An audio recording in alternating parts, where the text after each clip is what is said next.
Bien, hoy día vamos a hablar sobre los sistemas biológicos y las leyes de la termodinámica. Para eso vamos a empezar primero comentando sobre lo que son los sistemas. Acá tenemos entonces, en este gráfico, nosotros lo que son tres sistemas. Ya entendemos que un sistema es un conjunto de componentes organizado y que cumple un fin determinado. Acá tenemos nosotros, en este caso, tres sistemas. Por un lado, el sistema abierto, en el cual hay un intercambio de materia y energía, es decir, ingresa y sale materia y energía. En un sistema cerrado, solamente hay intercambio de energía con el entorno inmediato, en tanto que en un sistema aislado no existe intercambio entre materia y energía con respecto al sistema y su entorno. Bajo esta consideración, entonces, nosotros vamos ahora a comentar a qué se relaciona o cuál se parecería más o cuál sería, en pocas palabras, un sistema biológico. Un sistema biológico sería básicamente un sistema abierto, por cuanto hay intercambio de materia y energía con su entorno. Si lo ponemos de esta otra manera, veamos acá entonces, acá tenemos nosotros entonces un sistema viviente, un sistema biológico, en el cual hay intercambio de materia y energía, ingreso y egreso de energía y también egreso de materia. Pero ¿cuál es la diferencia? Que esa materia, como estoy colocando acá, no es la misma con relación a la que ingresó, la que sale. Igualmente la energía también es diferente. Entonces, ¿qué ha pasado dentro de este sistema biológico o este sistema viviente? Lo que ha sucedido es que ha habido una transformación de la materia y la energía. Esa transformación de la materia y la energía que ocurre en un ser vivo es lo que conocemos con el nombre de metabolismo. Precisamente, todo aquello que aporta materia y energía a un ser vivo se va a denominar alimento. Entonces, ya quedamos en claro que los sistemas biológicos son sistemas abiertos. Bien, ahora ya vamos a hablar entonces qué tiene que ver esto con la termodinámica y con las leyes de la termodinámica. Entonces, acá tenemos nosotros estas leyes de la termodinámica. Pero en primer lugar,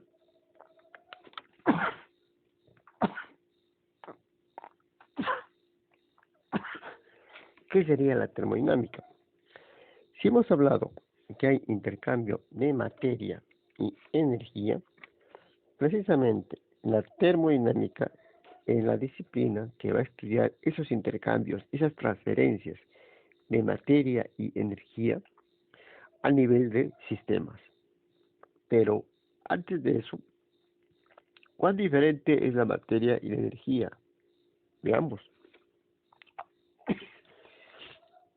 Hay una fórmula que es precisamente que lo planteó Einstein, que señala que la energía de un cuerpo es igual a la masa de ese cuerpo multiplicada por la constante universal elevada al cuadrado. Es decir, sabemos que la constante universal es la velocidad de la luz, que redondeada es 300.000 kilómetros por segundo. Entonces, ¿qué es 300.000? Básicamente es un número. Y si eso lo elevamos al cuadrado y lo multiplicamos por la masa de un cuerpo, nos va a dar la energía de ese cuerpo. Consecuentemente, si nosotros resolvemos al revés, ¿qué tendríamos? Que la masa de un cuerpo es igual a la energía de ese cuerpo dividido entre la constante universal elevada al cuadrado. ¿Qué nos dice esta representación matemática? Básicamente que la energía y la materia son interconvertibles. En pocas palabras, la energía es la materia dispersa y la materia es la energía concentrada. Bajo esa concepción, entonces, tenemos acá las siguientes leyes de la termodinámica. En primer lugar, tenemos a la ley cero, que señala que dos sistemas están en equilibrio con un tercer sistema, que dos sistemas en equilibrio con un tercer sistema están en equilibrio térmico, cada uno con otro también. La primera ley nos señala es la ley de la conservación de la energía, que señala que el intercambio de energía, la energía puede cambiar de forma, pero no se puede crear ni se puede destruir. Y dado que la materia y la energía son interconvertibles, lo ampliaríamos diciendo que la materia y la energía no se crean ni se destruyen, solamente se transforman. ¿Qué nos dice la segunda ley de la termodinámica? La entropía de un sistema aislado siempre se incrementa. Entonces acá viene el concepto de entropía. Anteriormente mencionamos lo que es equilibrio. Entonces vamos a mencionar a qué se refiere con equilibrio y a qué se refiere con entropía. Pero para eso terminemos con la tercera ley. La tercera ley nos señala que la entropía de un sistema se aproxima a un valor constante conforme la temperatura se acerca al cero absoluto. Entonces acá tenemos nosotros dos conceptos, el concepto de equilibrio y el concepto de entropía. Vamos a ver cómo definimos nosotros a la entropía y al equilibrio. Entonces, por un lado, vamos a hablar del equilibrio. Entonces, el equilibrio es aquella condición en la cual un sistema realiza el mínimo gasto de energía para poder mantenerse como tal. Por ejemplo, en una planta, en un ser vivo, serían aquellas condiciones fisiológicas o normales. Y lo contrario a un equilibrio sería aquellas condiciones en las cuales esa planta, esa persona, ese animal o esa bacteria han experimentado un estrés. Por ejemplo, una planta, un árbol que ha sido expuesto a heladas y consecuentemente muestra grietas en el fuste, o por otro lado, como comentamos en una oportunidad, un estrés térmico. Entonces hay falta de agua, disponibilidad de agua para el árbol, y consecuentemente se puede presentar lo que vamos a ver luego como cavitación, ¿no? Y consecuentemente también como embolia, que puede causar la mortalidad del árbol. Pero ahora, ¿a qué se refiere como entropía? Entonces, esto sería equilibrio y esto sería entropía. La entropía no es otra cosa que el grado de desorden o caos que presenta un sistema, y es en relación directa con el nivel de energía en ese sistema. Es decir, si nosotros colocamos, por ejemplo, un vaso con agua, tiene un valor de desorden determinado, pero si ese vaso con agua nosotros lo vamos a colocar en un espacio donde, en un recipiente donde pueda hervir, es decir, incrementamos calor, va a ocurrir un incremento en la entropía, porque las moléculas de agua van a comenzar a moverse más activamente, precisamente de forma desordenada, porque hemos incrementado el calor. Entonces, ahí tenemos ya los conceptos de entropía y de equilibrio. Viendo más acerca de la ley de termodinámica, tenemos lo siguiente. Vamos a ver acá.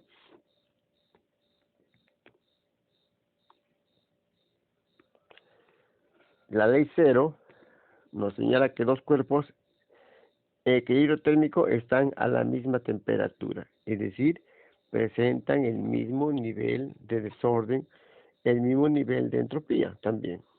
Esto sería entonces la ley cero. La primera ley señala que la energía nunca puede ser creada o destruida, y también agregaríamos que la materia y la energía no se crean ni se destruyen, solamente se transforman.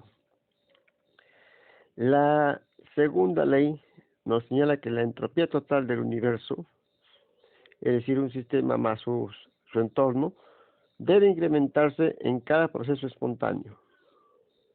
Y tercera, la entropía o el desorden de un compuesto cristalino puro perfectamente a una temperatura del cero absoluto es cero. Es decir, no hay ningún grado de desorden cuando la temperatura es cero. Y el cero absoluto. El cero absoluto es la temperatura de menos 273.15 grados centígrados. Ese es el cero absoluto. A esa temperatura ya no hay entropía. Consecuentemente, el cuerpo tiene un aspecto cristalino. Pero, ¿qué conclusiones podemos sacar de la segunda ley en particular? La conclusión que podemos sacar o derivar de la segunda ley, y en parte también con relación a la tercera ley, es que no existe un sistema perfecto. ¿Qué sería un sistema perfecto? Un sistema que aprovecha completamente la materia y la energía. Pero tampoco existe un proceso perfecto. ¿Qué sería un proceso perfecto? Aquel en el cual también la materia y energía son aprovechadas completamente y no se genera ningún residuo. Esta es la realidad. Y bajo esta realidad están los seres vivos. Es decir, los seres vivos son sistemas ineficientes. Tienen procesos ineficientes. ¿Y por qué son sistemas ineficientes y tienen procesos ineficientes? Porque no aprovechan completamente la materia y la energía. ¿Qué pasaría, por ejemplo, si las plantas aprovecharan completamente la materia y la energía? Si fuera así, las plantas captarían CO2, ¿no? Captarían agua para la fotosíntesis, pero no eliminarían oxígeno. Consecuentemente, no habría esa oferta de oxígeno al entorno. Pero precisamente por ser ineficiente, las plantas liberan oxígeno en el proceso fotosintético, porque también es un componente tóxico para las plantas en exceso, y ese residuo, ese desperdicio, ese desecho de las plantas, que es el oxígeno, va a ser un insumo para la supervivencia, para la existencia de los organismos vivos como nosotros. Entonces, y ahí la explicación de ese grado de ineficiencia que tendría su justificación en el caso de los seres vivos. Vamos ahora a hablar de otro concepto ya entrando a los seres vivos, que es el concepto de homeostasis, y no, antes de eso el concepto de estocasticidad.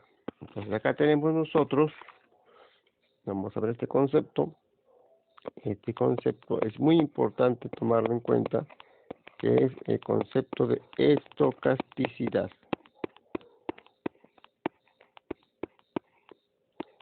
La estocasticidad hace referencia a aquellas variaciones aleatorias propias en un sistema. Vamos a poner algunos ejemplos, primero en seres inanimados, en condiciones no animadas y luego en seres vivos. Si son fluctuaciones aleatorias en un sistema, entonces el ejemplo en situaciones en las cuales no participan seres vivos serían, por ejemplo, la velocidad que tiene nuestro Internet, nuestra conexión a Internet. Nuestra conexión a Internet tiene una velocidad de transferencia que va variando durante el tiempo. Ustedes pueden darse cuenta que hay momentos que el Internet está muy rápido, otro momento que el Internet está lento, y va variando, no es constante la velocidad, la transferencia de datos en la Internet. Hay variaciones, fluctuaciones aleatorias dentro de un rango, Otro ejemplo son las variaciones climáticas. También puede variar el clima, ¿no? Y eso es aleatorio. A veces, por ejemplo, ayer salía que no iba a llover y ayer llovió. Entonces, esas también son fluctuaciones al azar en las condiciones climáticas.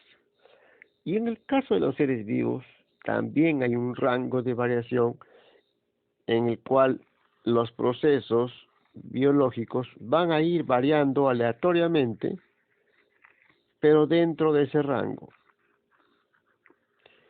Ese rango va a determinar lo que se conoce como proceso fisiológico. ¿Por qué? Porque va a variar dentro de ciertos valores y eso está dentro de lo normal. Por eso se llama que es fisiológico, porque está dentro de lo normal, dentro de lo esperado para ese ser vivo. Por ejemplo, en nosotros, la temperatura corporal en los humanos fluctúa entre 36.5 grados centígrados a 37.5 grados centígrados. Durante el día podemos tener 36.5, 36.7, 37, 37.2, 37 entero, y así podemos ir variando dentro de ese rango, porque es el rango fisiológico de la temperatura. Sin embargo, cuando se incrementa por encima de 37.5, es decir, sale del rango esta fluctuación, ya no sería fisiológica esa variación, sería patológica, es decir, indicaría algún trastorno, alguna alteración, y es, por ejemplo, lo que se conoce como hipertermia, o que comúnmente lo conocemos nosotros como que la persona estaría experimentando fiebre, ¿cierto? Es decir, la temperatura ya sobrepasó los valores normales, las variaciones normales. Entonces, la estocasticidad es la evidencia de una cierta entropía en un sistema que tiende al equilibrio, como son los seres vivos. Bien, ahora vamos a hablar ya entonces de otro concepto que tenemos acá.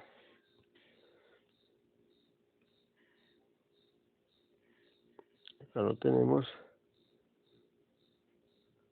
que es, acá está, es homeostasis y homeoresis. Primero vamos a poner entonces qué es la homeostasis.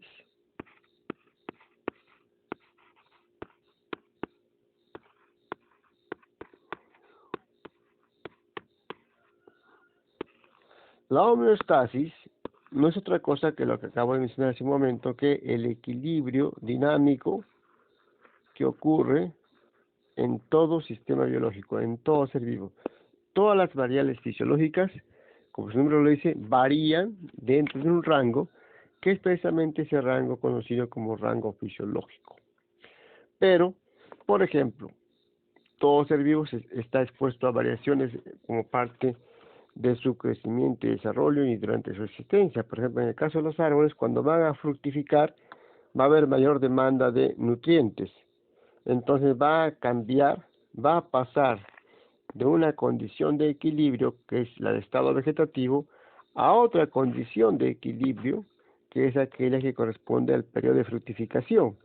Entonces, la homeostasis hace referencia al equilibrio interno en condiciones fisiológicas, es decir, estables o constantes, las más frecuentes en la existencia de un ser vivo. Sin embargo, la homeoresis, que lo tenemos acá, hace referencia a un nuevo equilibrio que va a presentarse cuando este ser vivo experimenta algunos cambios en su metabolismo y en el flujo de nutrientes. Como mencionaba, por ejemplo, en el caso de los árboles, cuando ocurre la fructificación. En los animales será, por ejemplo, en estos procesos que tenemos acá: crecimiento, pubertad, gestación, lactación, ejercicio, envejecimiento, etcétera, etcétera. Pero hay otro concepto más que vamos a mencionar ahora, que es la homeoresis. Vamos a ver entonces, pasamos acá y tenemos acá otro concepto.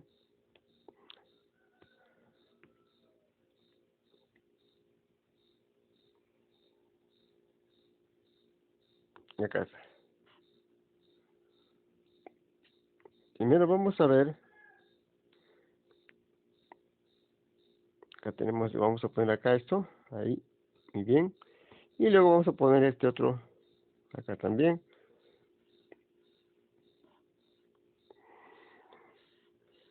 Acá está, muy bien.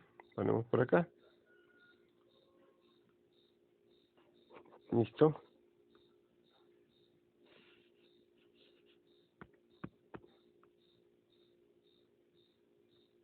Voy a bajarlo un poquito. Ya. ¿Qué tenemos acá? Tenemos acá nosotros un principio importante en los sistemas biológicos que hace referencia a la hormesis. ¿Qué es la hormesis? Es la respuesta de los seres vivos a ciertos componentes que tienen esta característica, que a bajas dosis son beneficiosos y a alta dosis son perjudiciales. Consecuentemente se determina una curva en J. Hablamos nosotros, por ejemplo, de que las especies reactivas de oxígeno, como el peróxido de hidrógeno, podrían ser beneficiosos en pequeñas dosis, pero dañinos tóxicos en altas dosis. Es precisamente lo que hace referencia al concepto de hormesis. Acá tenemos en este gráfico, por un lado hay una dosis beneficiosa, el agente va a favorecer procesos metabólicos, va a haber un beneficio, pero pasando esa región llamada región hormética, incrementándose los valores de ese agente, ya va a ocurrir un efecto tóxico a altas dosis del mismo componente. ¿Cuáles podrían ser esos agentes químicos? Se los va a conocer con el nombre de estresores, pero también pueden ser factores ambientales. Por ejemplo, pueden ser toxinas, el frío, el calor, el hambre, etcétera, etcétera. En el caso particular, por ejemplo, de una condición que muchas personas, como ustedes que son jóvenes, llevan a cabo, tenemos el caso del ejercicio. Hay condiciones en las cuales, vamos a ver nosotros dónde se manifiesta la hormesis. Acá, por ejemplo, en este rango de valores, no hay ningún efecto favorable del ejercicio en el metabolismo y la función celular. Sin embargo, cuando el ejercicio es moderado, va a haber un equilibrio entre la generación de especies reactivas de oxígeno y los sistemas antioxidantes de nuestro cuerpo. Va a haber un incremento en la resistencia física, una mejora de la condición física.